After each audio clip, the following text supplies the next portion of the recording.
Então, pessoal, na aula de hoje nós vamos ver os hormônios vegetais, também conhecidos como fito-hormônios.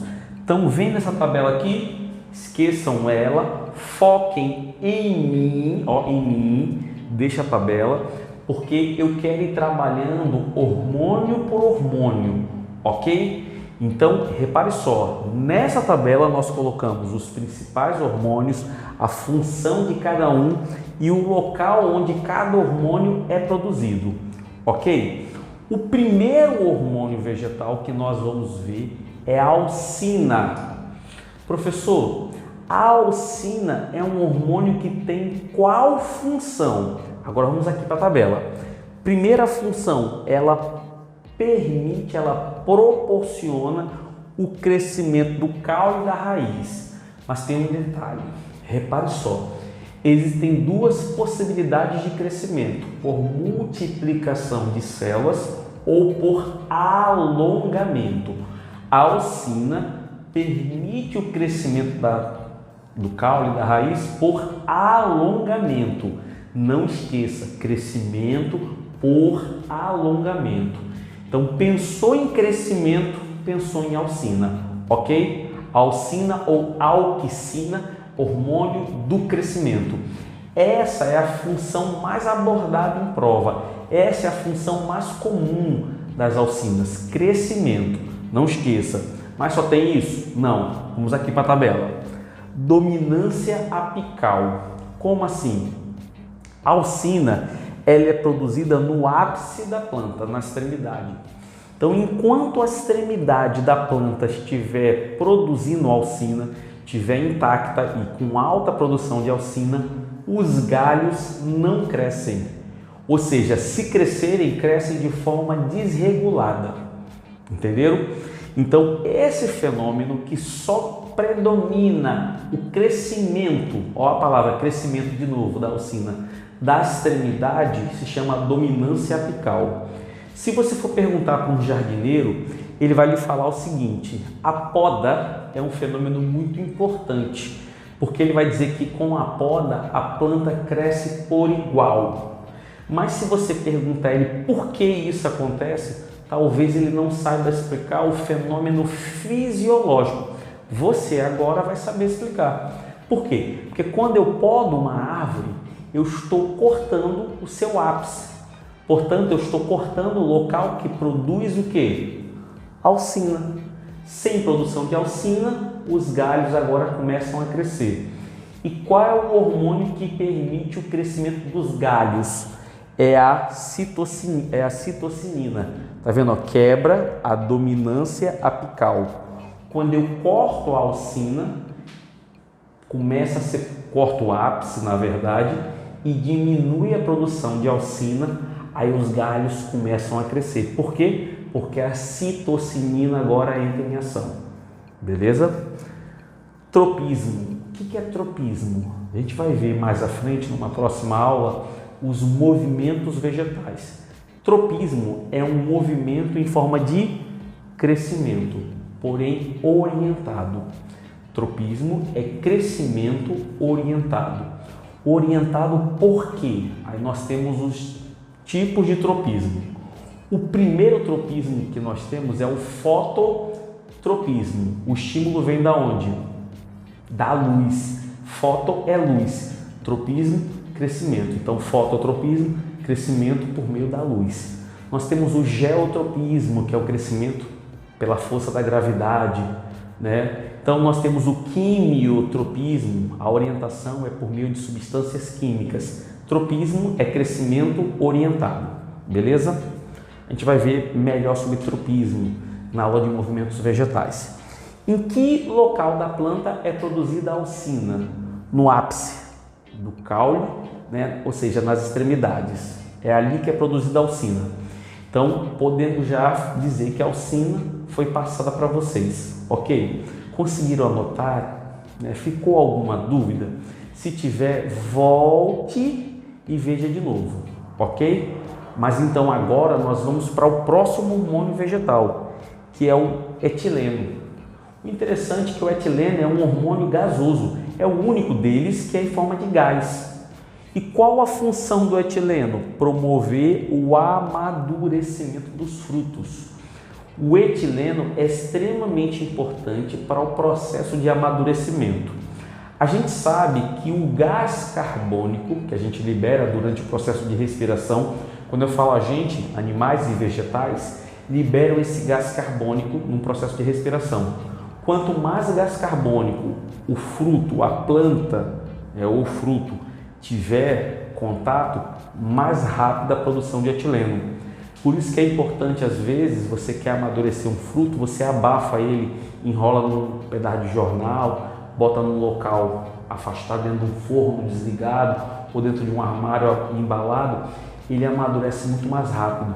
Por quê? Porque as células do fruto, ao respirar, libera qual gás? Gás carbônico, não é isso? O gás carbônico fica preso naquela embalagem e isso estimula o fruto a produzir mais etileno, beleza? E também o etileno promove a queda das folhas. Lembram que tem árvores, por exemplo, que em épocas do ano elas fazem o que? Abscisam a queda das folhas no outono, começa a soltar as folhas. Então essa queda das folhas ou a queda também quando o fruto amadurece é causada pelo etileno. Ele tem um papel de promover a abscisão foliar, a queda das folhas, que antigamente pensavam que era esse ácido abscísico. Mas cuidado, ácido abscísico não é o hormônio que promove a abscisão foliar, queda das folhas, é o etileno. Bote na cabeça, etileno tem duas funções básicas: amadurecimento dos frutos, ok? E queda das folhas e dos frutos, beleza? Onde são produzidos? Pelo próprio tecido dos frutos ou das folhas, ok? Então, agora nós vamos falar das giberilinas, tá? O que vocês precisam saber sobre a giberilina? Primeira função, germinação de sementes e floração. Como assim, professor?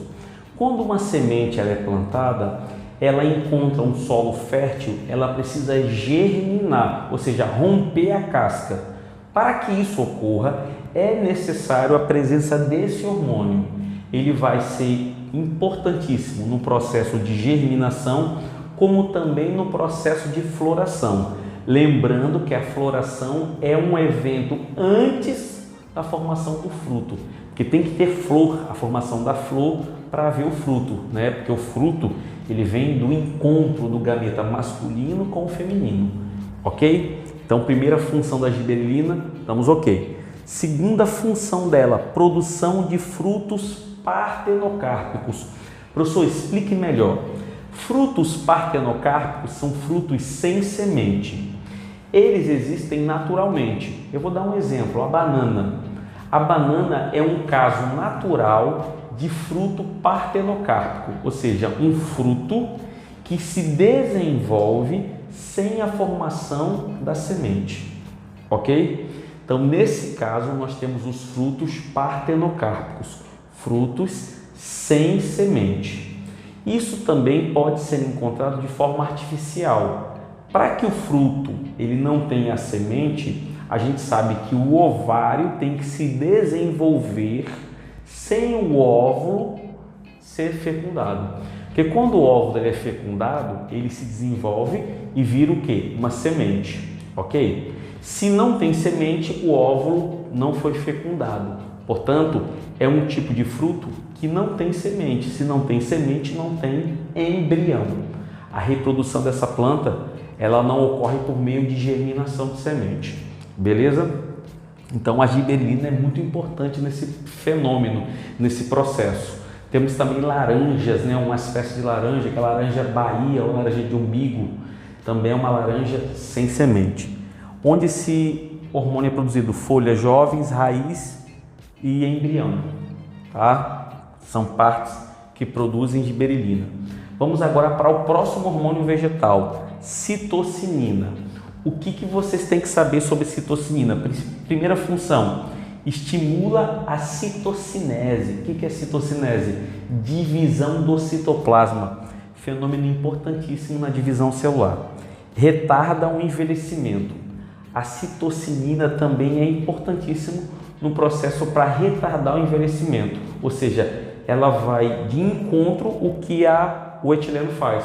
O etileno não amadurece, não envelhece o fruto, a citocinina conserva ele. É o hormônio da juventude. Quando você ouvir falar em hormônio da juventude, é a citocinina, ok?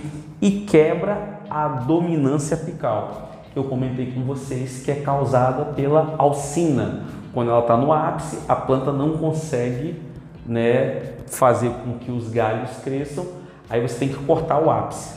Quando corta o ápice, a quantidade de alcina produzida cai, aí vem a citocinina e faz com que os galhos cresçam, para que a planta cresça de forma homogênea, igual, ok?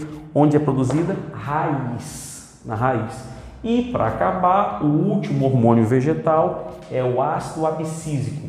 É o hormônio que a planta produz quando ela está estressada. A gente pode dizer que é o hormônio do estresse. O que pode levar uma planta a estressar? Falta de água. Falta de água é um problema sério, que pode levar a planta, inclusive, à morte. Então, o ácido abscísico é o hormônio da situação tensa. Por exemplo, inibe o crescimento. Vão diminuir ou inativar o crescimento da planta. É o ácido abscísico, para tudo. Fecha o estômago. O estômago fecha, tem pouca água. Você viu que se não tem água, o estômago tem que fechar, porque senão a planta transpira e perde muita água e morre desidratada. Então, fecha o estômago. E quando necessário, ele proporciona a dormência da semente. O que seria isso? A semente não germina. Você planta ela não germina. Quem que quebra a dormência? Quem quebra a dormência? Quem quebra a dormência da semente é o ácido, é a giberelina. Germinação. Ele quebra a dormência. Quem proporciona a dormência, quem impede de crescer é o ácido abscísico, hormônio do estresse. Lembra disso? Produzido por quem? Caules e folhas. Lembre que esse nome ácido abscísico está associado à abscisão foliar, mas não é ele que proporciona. E o que é abscisão foliar? Queda das folhas, ok? Sobre hormônios vegetais é isso aí, tá? Qualquer dúvida, volte o vídeo, assistam novamente às aulas, tá? Façam a leitura do material teórico, respondam questões e sucesso, tá bom? Forte abraço.